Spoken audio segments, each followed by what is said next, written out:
Asifiwe sana. Tumekuja hapa na objective moja. Ni kwa watu wa mloza. Bwana Yesu asifiwe. Amen. Napenda niwaambie neno moja.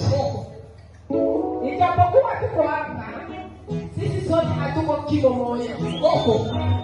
Muangalie kimo yangu, muangalie na kimo ya mbele mwenyewe anatukutanisha.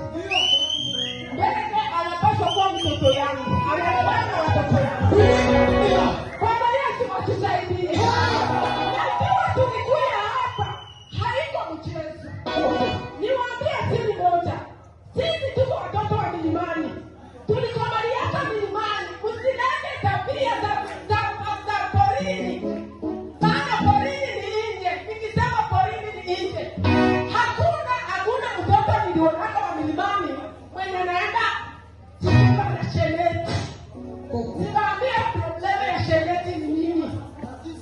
Hivi tuko hapa. Kila mtu iko na karama yake. Hivi niko hapa. Naweza kuambia siri ya sheleti. Msheleti mko vitu vya mingi.